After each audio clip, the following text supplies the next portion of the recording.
High. তো guys, তোমাদের সঙ্গে একটা কথা না শেয়ার করে পারলাম না। বিষয়টা হচ্ছে এরকম, আমার একটা খুব জটিল বাজে রোগ আছে, রাগ। হ্যাঁ, রাগ। আমি কথায় কথায় রেগে যাই। মানে ধরো, কেউ যদি একটা কথা দুবার বলে, আগুন হয়ে যায় মাথাটা। সেই কথাটাই আবার যদি 3বার হয়ে যায়, তাহলে তো আমি একদম অন ফায়ার। দ্বিতীয়, রোদ্দুর।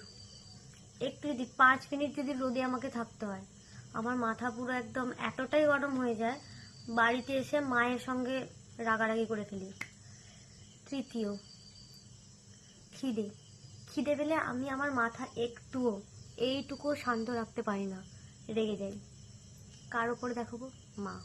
মায়ের ওপর দেখিয়ে। কিন্তু বিশ্বাস করো গাইস, আমি এইটুকুও রাগ দেখাতে চাই না, কিন্তু জানি না, আমি মানে আয়নার দিকে তাকিয়ে তাকিয়ে ভাবি যে আমি কোনোদিনও কারোর ওপর রাগ দেখাবো না, একদম শান্ত থাকবো, চিল থাকবো। কিন্তু গাইস, আমি একটুও পারি না। এই যেমন এখন আমি খুব রেগে যাচ্ছি, আমার ভাই এই যে পাশে বসে বসে আমি ভিডিও করছি, হাসছে। এটাতে আমি খুব মানে ভিডিও করছি, ও হাসছে, সেই কারণে আমার প্রচন্ড রাগ হচ্ছে। ওকে এখন আমার মারতে ইচ্ছে করছে। তো গাইস, তোমাদের এরকম কার কার রাগ আছে, তাদের মানে একটুতেই রেগে যাও, তো আমাকে কমেন্ট সেকশনে তোমরা জানাতে পারো। আর এর সলিউশনটা কি, সলিউশনটাও আমাকে বলো প্লিজ, কারণ আমি রাগ করতে চাই না।